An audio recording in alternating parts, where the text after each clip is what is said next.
Chapter 335 Rescued from the Sword of Islam, Part 1. From the time Rayhana Khan was arrested and sentenced to be stoned to death by the Sharia court, and for more than 2 years and 10 months in the Jeddah jail, one could have written hundreds of books of her suffering and abuse and the horrible crimes that had been committed against her daughter in her absence. She lost half of her weight and beauty. She lost interest in everything. She concluded that even her daughter had believed the false charges and disowned her. She had no address to send letters to her children and mother in Bombay. She beheld hundreds of horrifying dreams and visions. For 3 years, she never ceased to see the visions of Sakina Abu Islam, who was stoned to death for having sex with her boyfriend. That poor Pakistani girl, as if remained living with Rayhana inside her brain. She appeared to her every night in her dream and begged for mercy and help. Very often during the day, she saw her vision. Rayhana felt as if she were possessed by Sakina Abu Islam. Many times, she saw in her dream scary bearded men chasing her with stones and bricks, trying to catch her and stone her to death. Whenever she saw that nightmare, she woke up in the middle of the night and began to scream on the top of her voice and call for rescue. Sometimes, she saw visions of ghosts during the day attacking her in her cell. Those visions made her believe that she was living in a haunted cell. She became like a mad woman. Many times, the guards thought that she had lost her senses. She screamed and begged them to take her out of her cell and keep her in a place with other inmates. The guards ignored her requests and considered her insane. In actuality, the guards and other inmates accused her of being possessed by a Farit. In Islam, a Farit are evil jinns who are large, powerful, and very crafty. Singular is Ifrit. See the Quran, Surat An-Naml 27:39. There were many episodes where, in exasperation and despair, she would bash her head against the wall until the guards would come and put her in chains. She was also put in a straitjacket. Anyone who had seen Rayhana Khan prior to her entering prison would not have believed that she was the same person.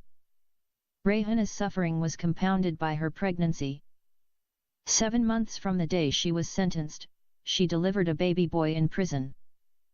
It was nothing short of a miracle that the baby survived in her womb after she had been hammered mercilessly by the Saudi police during her interrogation. She was tied up and flogged on her back and legs. She was slapped and spit upon, regularly. She was treated as a liar and dirty prostitute. They forced her to admit crimes she had not committed. They used a Pakistani translator who hated every Indian on the surface of the earth, even Indian Muslims. He added things she did not even say. He called her every filthy word he knew in Urdu. She tried to convince the Jeddah police that she was brutally raped by 2 Saudi police officers on the day she arrived in Saudi, but to no avail. For 2 years and 10 months, not a single person came to visit Rayhana Khan in prison. It was as if she had fallen off the face of the earth and was exiled to another planet, and no one even knew who she was or where she had come from. One day a Saudi human rights activist came to her cell and talked to her through a translator. When she narrated her story in tears, both the Saudi human rights activist and the translator wept. They believed every word she had told them, that she had for 3 years, waited for her execution even though she had not committed any crime. She had not indulged in consensual sex with anyone since her husband died. She told them that the 2 Saudi policemen raped her in exchange for the safety of her little girl. She told them that they raped and beat her so severely, she became unconscious and almost died. If it wasn't for her daughter and the kind Saudi Bedouins, she would have died and her body would have been buried amongst the moving sands of the desert. After living a month in the tent of the kind Bedouins, she traveled with them to the city, homeless and without food. She was beaten mercilessly by a correctional police officer, but she was saved by a kind Indian man. The man told her that he would not allow her to live in his apartment unless she would agree to marry him on paper. She believed him and agreed. Finally, her Saudi sponsor somehow found her in a beauty salon and took her to his house. The Pakistani chauffeur of her sponsor also convinced her to marry him on paper, but she would be the kept wife of her Saudi sponsor. Neither of these two men with whom she was married on paper had had sex with her. She said because of her fear of being pregnant she agreed to be the kept wife of her Saudi sponsor but was arrested the next day. Rayhana concluded her narration by saying that, "I have never been a prostitute in all my life and I have never slept with any man except my husband who died when I was in India." Rayhana's story convinced the Saudi female human rights activist that she had conceived the baby she gave birth to while in jail, by one of the two Saudi police officers who had raped her on the day she arrived in Saudi Arabia. Touched, the human rights activist promised Rayhana that she would write her story and send it to the international human rights organizations and foreign feminist groups. Rayhana begged the female human rights activist that interviewed her to search for her daughter and if she found her to please convince her to come and visit her before she was stoned to death. She lamented that she did not know the address of the house where she left her daughter when she got arrested and thrown behind bars. She remembered only the name of her sponsor and the name of his Pakistani chauffeur. The human rights activist was able to obtain from the prison officials the address and phone number of Rayhana's sponsor. When Rayhana was arrested, Sheikh Ahmed gave the police his business address. The human rights activist decided to go to his office and ask him about the daughter of his Indian maidservant who was in jail awaiting her execution. Before she visited his business, she phoned the office and asked for an appointment. His secretary duly informed her that Sheikh Ahmed was in Eritrea, and he would be back after a week. The human rights activist who interviewed Rayhana Khan was known as Shama Abdul Bari. She was born to a Saudi father and an American mother. Her father studied in America. While he was doing his master's in medicine, he fell in love with one of his American classmates. Shama's parents did not marry, but lived as common-law partners for a few years. As soon as her father completed his studies, he left America and returned to his country. He abandoned her mother and told her that he was going to his homeland and then he would come back to marry her. He told her that he would then take her and their daughter to live with him in the Kingdom of Saudi Arabia. He never did come back or contact his girlfriend, nor did he inquire about his daughter. Shama was raised by her American mother. Her mother fell in love again with an Arab immigrant from Iraq. Her Iraqi boyfriend asked her to marry him and she agreed. Shama's stepfather escaped from Iraq while Saddam Hussein was in power. He came to the United States as a political refugee. After the fall of Saddam's regime and the occupation of Iraq, her stepfather convinced her mother to go with him to his country. Shama did not go with her mother and stepfather to Iraq. She lived with her grandparents until she finished her bachelor degree in arts. She completed double majors in justice and human rights and religious studies. While she was studying religion, Shama took some courses on women in Islam. Through these courses, she learned about the misogynistic teachings of Muhammad about women. She decided to do her master's degree in religious studies and specialize in the state of women in Islam. She chose for her fieldwork, the Kingdom of Saudi Arabia, for two specific reasons. Firstly, women in Saudi Arabia are treated like chattel, personal property, and imprisoned in their houses as dangerous creatures. The second reason was simply, that Shama wanted to find her Saudi father. Although, she knew that her mother had bitter feelings toward her father because he had abandoned them a long time ago, Shama still longed to meet her father. She was a very small child when he abandoned them. She only knew him through photographs. Shama had visited the Middle East several times during her studies in America, and she had spent most of her summer vacations with her mother in Iraq. She traveled to many Arab countries like Jordan, Lebanon, Syria, Egypt, Morocco, and Iraq. She was able to pick up the dialects of those countries and learn to speak Arabic. As part of her curriculum, Shama began to take Arabic language courses. In that way, she learned the Arabic language and was able to communicate well with Arab women. After completing her master's and several courses of study, Shama decided to travel to Saudi Arabia and spend 6 months there and complete her fieldwork. When she applied for a visa to the Kingdom of Saudi Arabia, Shama's application was rejected because she was a single woman and unmarried. She was so disappointed when she learned the reason for the rejection of her visa. Shama then convinced her American boyfriend to travel to Saudi Arabia with her. When they applied for their visas, the applications were rejected because they were living as common-law partners and not legally married. Once again, Shama convinced her boyfriend to marry her.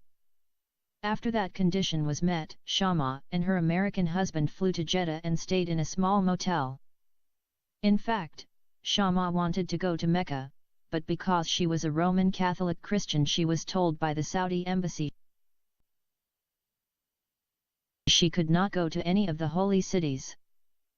The most important Muslim holy cities are Mecca, Medina, Arafah, Mina, and Muzdalifah. Shama faced so many difficulties while she was trying to learn about the women in Saudi Arabia. Most of the Saudi women whom she tried to interview downright refused to talk to her. The husbands of some of the women threatened to call the police on her and some tried to harm her. Nevertheless, she was able to interview some maidservants who came from countries like Egypt, Lebanon, Somalia, Sudan, Indonesia, Pakistan, and India. After spending 3 months without gaining sufficient information and data, Shama discovered that the Jeddah women's prison was allowing foreign journalists and reporters to interview the female inmates. Therefore, she decided to go to the jail and look for some Saudi women to interview them. When she reached the women's jail, she was told that she could talk only with the condemned female prisoners. She was not allowed to meet or talk with any inmate who was awaiting trial. This made no sense to her, but she was told that she might change the course of the trial by supplying information to the suspect. In due course, Shama met a few Saudi women and interviewed them. Some of the interviewed women were waiting to be stoned for marital infidelities or faced beheading for crimes of murder. There were some unmarried women who were waiting to be flogged 100 lashes for committing various forms of fornication, and still others were in jail awaiting amputation of their hands for stealing. Some of the convicted women admitted their crimes, whereas others claimed to be innocent. Some said they had been raped and impregnated by their rapists, but they could not prove the identity of their rapists. One young Saudi woman said that she had been impregnated by her brother's friend who raped her in his house, when she went with her brother to visit his friend's sister. Although she witnessed the crime, the friend's sister denied any knowledge when interrogated by the police. Another Saudi girl said that she was raped by her own uncle in his house. Shama knew that she could do nothing to stop these women from being cruelly punished by the Sharia court. She came to know also, that Saudi Arabia would not allow DNA testing to verify or disprove any of the women's claims. On her rounds, Shama came across Rayhana Khan and her baby boy. She discovered that Rayhana's crime was unique.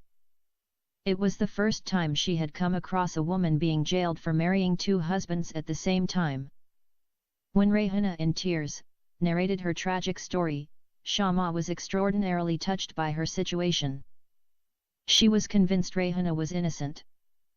However, she knew that she could do nothing to save her from execution. Nonetheless, she promised that she would find out what her sponsor had done with her daughter. She said further, that if her little girl was still with her sponsor, she would try to convince him to allow her to come and see her mother.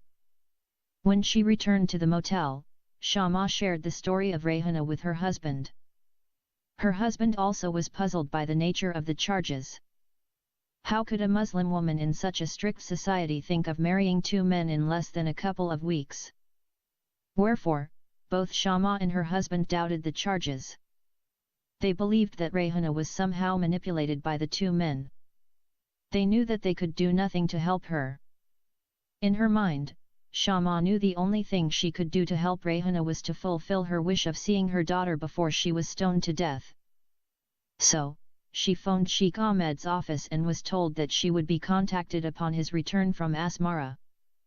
Shama waited for 2 weeks, but did not receive any call from Sheikh Ahmed's office. She thought that the secretary forgot to inform his boss of her request for an appointment. Instead of telephoning his office again, she decided to visit the office in person to inquire about the daughter of Rayhana. She expected that if the sponsor was still away she might be able to get information about the daughter from the secretary, or they may provide her a phone number for his personal residence. Shama was also interested in meeting Sheikh Ahmed's wife and interviewing her. Rayhana had already told her how she was ill-treated by the wife of her sponsor. Shama, like any other woman in Saudi Arabia, was not permitted to walk out of her home without her husband or male mahram accompanying her. Like them, she was not allowed to walk on the streets with her face uncovered. When Shama and her husband arrived at the office, she found Sheikh Ahmed had returned from Eritrea. As soon as his secretary told him that a young white woman had come to see him, the evil man immediately began to think of sex. He shared that erroneous Arab belief that white women were free-spirited, and anyone could take them to bed. He told his secretary to send the white woman to him alone and to tell her husband to wait outside for her. As soon as Shama walked inside his office, he stood up and offered his hand to her. Then, in a very friendly and polite manner, he pulled up an armchair and offered for her to sit down. "My name is Shama Abdul Bari. I am an American, but my father is Saudi. I am glad to meet you, Shama, and whatever help you need I am under your service. In fact, I have come to inquire about the daughter of your maidservant Rayhana Khan." Shama, like most Westerners, tended to look people in the eye when talking to them. Understanding the cultural differences, she loved to see the effects of her words on the eyes and face of the person she was talking to. As soon as she mentioned, "the daughter of your maidservant Rayhana Khan," she saw Sheikh Ahmed's eyes react as if someone had just sprayed them with mace, and his face appeared red and irritated. His smile disappeared instantly, and in its place, an angry mood surfaced. She could see clearly that her words had disturbed him. His friendly manner was replaced by an angry and hostile attitude. "Who are you and who gave you permission to come and ask me about my maidservant's daughter?" "The mother of Ifat Khan requested me to inquire about her daughter. She sent me on this errand and asked me to tell you to allow her daughter to come and visit her in jail before she is stoned to death. I don't want anything to do with that Indian prostitute. I haven't asked you about your maidservant's crime. As a mother, Rayhana Khan has the right to see her child. Where is her daughter now?" "I don't have her daughter with me. She said she had left her child in your house when she was arrested. Therefore, her mother left her daughter under your care and custody. I have sent her daughter a long time ago to her relatives in India. How could you send a 7-year-old child to India without the permission of her mother? Who are you to question me on what I did 3 years ago? I have told you that Rayhana Khan has given me permission to locate the whereabouts of her daughter. At least tell me how the little girl returned to India." No airlines would allow a 7-year-old girl to fly without an adult accompanying her. "I had sent her to Bombay along with my Pakistani chauffeur." "In that case I would like to meet your Pakistani chauffeur and talk to him." "Why do you want to meet him and what do you want to ask him about?" It was already clear to Shama that Sheikh Ahmed was lying to her. Her woman's intuition told her that the old Arab man was hiding the daughter somewhere and doing something evil to her. Wherefore, she decided not to leave his office until she got something concrete about Ifat. "Yes, I must meet him and find out about Rayhana's daughter. He left Saudi Arabia and returned to his country 2 years ago. Okay, I will need proof that he took Ifat Khan to Bombay." "Which proof do you want? Are you a policewoman to interrogate me in such a manner?" "Sir, I am not a policewoman. I am a human rights activist. I am inquiring about someone's child. As a mother, Rayhana Khan has the right to know where her daughter is and to meet her before her execution. If you don't give me some proof I am going to go directly to the police." In response to Shama's threat, Sheikh Ahmed touched the speaker on his phone and called in his secretary. He then told him to pull from out the old files, copies of the tickets belonging to Ifat Khan and Sabir Ibrahim Shah and show them to the white woman. He kept those copies on hand because he expected that someday someone might come knocking on his door asking him about Ifat. Shama followed the secretary and went out with him but came back in less than 10 minutes. The copies of those tickets showed that Ifat and Sabir flew to Asmara via Bombay and Manila. The final destination on the tickets is Eritrea and not India. Yes, the final destination on the tickets is Eritrea, but Ifat's flight ended at Bombay while my chauffeur continued his trip to Asmara. The Indian consulate rejected the application of my chauffeur for a visiting visa because he is a Pakistani. How did Ifat travel from Bombay International Airport to her family's house and who came to receive her? My Indian client Mr. Muhammad Khan came to the airport and received her and took her to her family's house. Shama wanted to ask Sheikh Ahmed to give her the phone number of his Indian client in Bombay, but worried she might be going too far in her inquiry. Instead, she decided to go to Rehana and give her the information she collected about her daughter. She figured the information about the whereabouts of Ifat Khan might very well be true. She then thanked Sheikh Ahmed and left his office. The wicked old man did not believe the white woman was fully convinced of his story. He was worried that she might go to the police and somehow implicate him in the disappearance of the child. Therefore, he decided to take drastic measures to stop her before she was able to get him into some serious trouble with the police. As soon as Shama and her husband left his office, he rushed out and entered his vehicle. He asked his new Somali chauffeur to follow the taxi bearing the white couple. Then, he ordered his driver to run into the white woman and her husband the moment they got out of the taxi. He told him he was to hit the white woman in particular.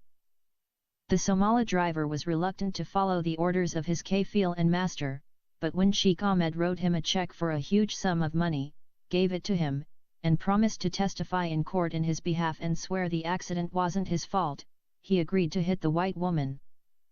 When the taxi reached the motel, Shama came out first, but her husband remained inside the taxi to pay the cab fare. Then, he paid the taxi driver and got out. While he was emerging out of the taxi, he saw a Mercedes driving at full speed and hit his wife. Shama's body was flung into the air and landed onto the street. The loud impact of the car and human flesh was impossible to ignore, and every person walking along the street stopped and looked. Shama's husband could not believe his eyes. When he saw what had befallen his wife, it was clear to him that the Mercedes targeted his wife and hit her with the intention to kill her. He took his pen and jotted down the number of the Mercedes and then ran to his wife. He saw blood everywhere. She was lying on her back, motionless, and the burqa came out of her head and her face and hair became visible. Her husband began to scream and call for help. He took out his cell phone and dialed 911. When he did not heard any dial tone, he remembered that he wasn't in his country. He tried to talk to the crowd in English, but no one understood him. He called for a taxi, but no driver was prepared to stop and take the body of his wife in his car. Everyone was scared to come near the body of the white woman. After a long wait, a police car came, followed by an ambulance. Unfortunately, Shama died before she ever reached the hospital.